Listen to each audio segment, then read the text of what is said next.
네, 수험생 여러분 안녕하십니까? 수종쌤입니다. 오늘이 9월 29일이고요. 10월 1일 날 이제 진짜 연세대와 성신여대 수리논술 시험이 시작돼서 여러분이 이미 잘 파악을 하고 있겠지만 연대의 수리논술 시험 전에 주의해야 될 사항 몇 가지 말씀드리고요. 연대 걸로 설명하지만 다음 주에 보는 홍대나 시립대나 가톨릭대도 대동소이할 거예요. 제가 따로 영상을 더 찍을지는 모르겠지만 이 연대에 제가 말씀드린 주의사항에서 조금씩 달라지는 내용만 체크해 보시면 되고 큰 흐름은 비슷할 거니까 이걸로 여러분이 수리논술 시험장에 가서 해야 될 내용들 확인해 두시면 좋겠습니다. 연세대 수험생 유의사항은 수험생은 당연히 수험표를 지참해야 되고 9월 28일부터 홈페이지에서 출력을 할 수 있다고 하니까 지참을 하시면 되겠고요. 수험표는 A4 용지에다가 출력을 하시면 되겠고 학부모님은 캠퍼스 내로 들어가실 수가 없습니다. 논술 당일에는 연대가 하루에 시험을 인문 자연을 몰아서 보기 때문에 자연 오전, 인문 오후 이렇게 보죠. 그러니까 정말 신촌 전체가 아수라장이에요. 대중교통으로 가시면 되겠습니다. 그러면 시간에 따라서 여러분이 알아둬야 될 내용들 먼저 말씀드릴게요. 시험 전인 지금 해야 될 사항은 수시 모집 논술 전형의 논술 시험 고사장을 안내하는 거, 여기 클릭해 보면 여러분의 수험표를 넣고 내 고사장이 어딘지 확인하실 수 있고요. 이 아래 거는 연대 측에서 제공한 논술 시험 유의사항에 대한 동영상이 유튜브에 있어요. 이걸 클릭하시면 되는데 제가 설명한 내용들의 바탕이 되는 내용이거든요. 제가 시간 순서대로 해놨으니까 이걸 보시는 것도 나쁘지 않을 거예요. 9월 28일 날 이후로 수험표 출력하시고 본인의 고사장 확인하고요. 시험일 날 모집 단위에 따른 시험 시간, 발열 체크 장소, 고사장 번호, 고사장이 위치한 건물, 층, 호실, 고사장까지 소요 시간 등을 여러분이 체크해 두셔야 됩니다. 상당히 정밀하게 체크를 해 두셔야 되겠고요. 특히 발열 체크 장소와 고사장 건물 위치는 반드시 미리 숙지를 해야 그날 가면 정말 사람이 되게 많아요. 그리고 자연계열은 동일한 모집 단위인데도 과학 응시 과목에 따라 고사장이 다르니까 친구 따라 강남 가지 마시고 주의해서 자신의 고사장을 정확하게 확인을 지금 해 두셔야 됩니다. 다음 시험날 개인 준비물은 음식물은 뚜껑이 있는 밀폐 용기에 담긴 음료만 지참 가능하고요. 전자기기는 가져가지 마세요. 혹시 가져갔다면 전원을 꺼서 가방에 넣은 후에 시험 시작 전에 제출하시면 되고 가져가지 마세요 그냥. 시계는 아날로그 시계만 책상에 올려놓을 수 있습니다. 감독관의 허락을 맡아서 올려놓을 수 있고요. 귀마개 쓰시는 학생들 같은 경우에는 감독위원에게 저 써도 되나요? 라고 확인하신 다음에 사용하면 되겠고 필기구는 검정색 필기구만 됩니다. 그래서 여러분이 실제로 검정색 펜이나 볼펜 이런 걸로 여러분의 인적사항 체크하시고 시험 볼 때는 단일색으로만 검정색 펜이든 연필이든 하나로만 쓰셔야 되고요. 지우개나 수정액, 수정 테이프는 쓰셔도 되니까 가져가시기 바랍니다. 그러면 시험 당일날 아침에는 오전 8시까지 고사실에 입시를 해야 돼요. 그러면 역으로 계산하면 집에서 몇 시에 일어나야 하고 나와야 하고 지하철역에서 내려야 하고 이런 것들이 여러분 각자가 계산되실 거 아니에요. 그리고 학교에 입학할 때는 수험표를 가진 학생만 입장 가능합니다. 학부모님은 안 돼요. 준비물은 신분증하고 수험표하고 필기구고요. 신분증은 우리가 그냥 아는 그런 신분증 가져가면 되시고 모바일 운전면허증은 인정이 안 됩니다. 다른 대학교들도 대부분 모바일 운전면허증은 인정이 안 되는 거고요. 수험표는 A4 용지에 단면에 출력을 하시고 QR코드 훼손하지 말고요. 뒷면은 깨끗하게 해야 되고 거기다가 낙서 같은 거 하면 안 되고 이면지 같은 걸로 출력해도 안 됩니다. 수험표는 시험 시간 중에 신분 확인을 한 다음에 회수를 한답니다. 그 다음에 학교 내에 입장할 때는 수험생은 발열 체크를 하고 발열 체크 완료 표식을 부착한 후에 고사장에 입시를 할 수 있고요.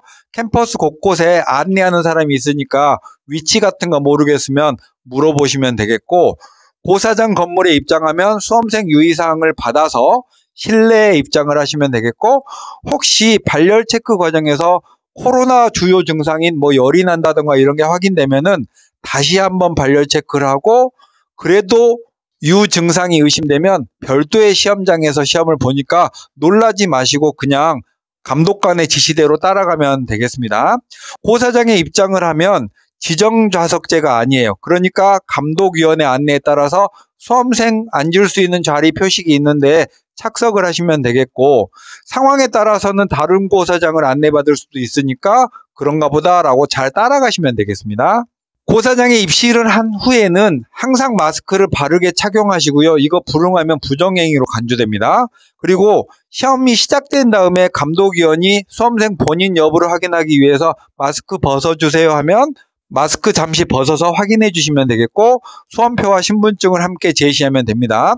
혹시 신분증을 지참하지 않는 일은 없도록 지금 챙겨 놓으세요. 딱 챙겨 놓으시고, 그래도 만에 하나 신분증이 없을 경우에는 본인 확인을 위해서 사진을 얼굴 촬영하니까 얼굴을 촬영하면 됩니다. 시험 보기 전에는 소지품은 다 가방에 넣어서 회수하는데요. 고사장 한쪽에다가 놓으면 되는데 전자기기류는 가져가지 말라 그랬죠? 혹시나 그래도 가져갔다면 가방에다가 꼭 꺼서 제출해야 되고, 혹시 소리가 나거나 소음이 발생하거나 이러면 부정행위 처리를 하니까 주의하시기 바랍니다. 그리고 책상 위에 시험 중에는 수험표, 신분증, 필기구만 넣을 수 있고, 감독위원회 허락을 받은 시계나 귀마개나 또 밀폐 용기에 담긴 음료만 책상 위에 놓을 수 있습니다. 그리고 나면 시험이 이제 시작되기 직전에 답안지 및 연습지와 문제지를 수령하게 되는데요. 답안지는 총 2매를 수령하는데 수학 1매, 과학 1매고요. 다른 대학교 응시하는 학생들은 수학만 수령하겠죠? 연습지는 1인당 1매만 수령합니다. 수학, 과학 과목 별도로 받는 게 아니에요. 답안지나 연습지 상단에다가 수험생 응시 관련한 정보를 작성하시면 되겠고, 이거 작성할 때는 반드시 컴퓨터용 사인펜을 이용해야 되는 건 아니고 그냥 볼펜을 이용해도 되겠습니다. 그리고 문제지는 수학 1매, 과학 1매를 수령하게 되고요. 문제지 수령 후에 답안지, 연습지 아래 놓고 시험 시작 전까지는 볼 수 없으니까 이것도 주의하시기 바랍니다. 시험 시간 전에 문제지를 먼저 보거나 감독관의 지시에 불응하면 부정행위로 처리되고요.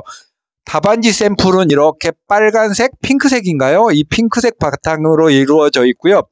여기에다가 답안을 쓰면 되는데 답안지가 번호별로 나누어져 있지 않고 통으로 되어 있기 때문에 실제로 답안을 작성하실 때는 계획을 잘 세워서 앞면, 뒷면에다 이렇게 작성을 하시면 되겠습니다. 여백은 비교적 좁아요. 그리고 과학시험지는 약간 옅은 청색으로 이루어져 있네요. 여기도 마찬가지로 여기에 문항 번호와 상관없이 답안을 작성하면 되는 거예요. 그럼 시험이 시작되면 감독관이 돌아다니면서 이제 그 답안지에다가 날인을 하겠죠? 그리고 수험표는 모두 회수합니다. 시험 시간은 9시부터 11시 30분까지예요.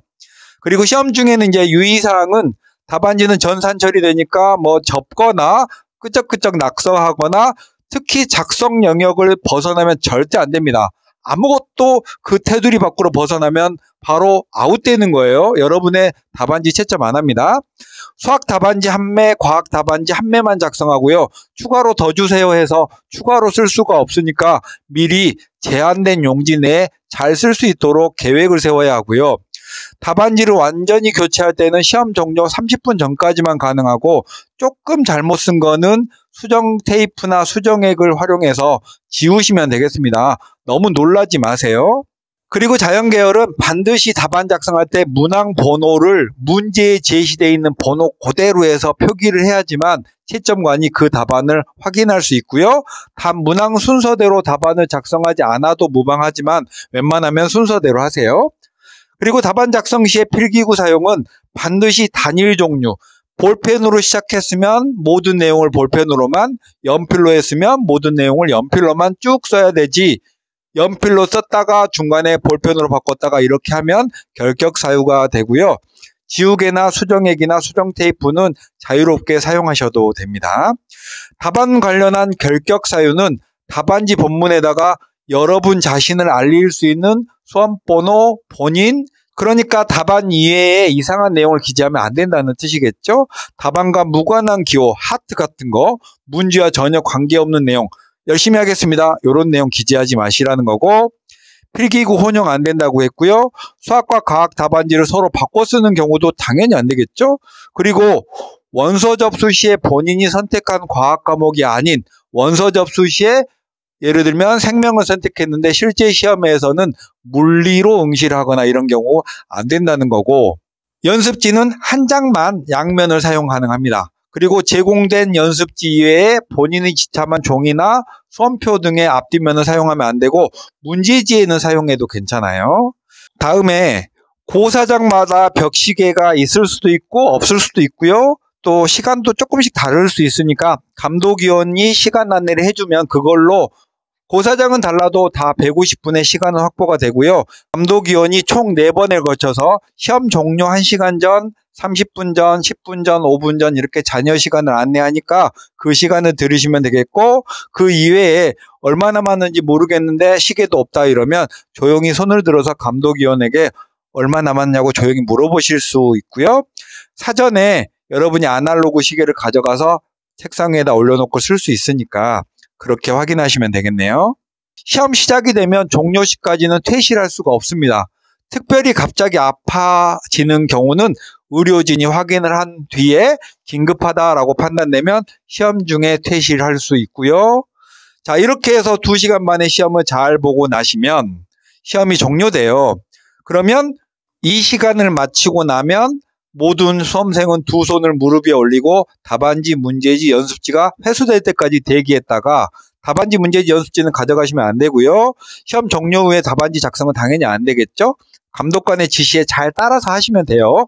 그리고 모든 게 다 완료돼서 퇴실하세요 라고 하면 그때부터 퇴실하면 되겠고, 고사 당일에 교내에는 식사가 가능한 시설이나 장소를 운영하지 않고, 또 오후에 인문계열 논술시험 보는 학생들이 이제 입장을 기다리고 있으니까 빨리빨리 나오셔서 귀가하시는 게 좋겠습니다.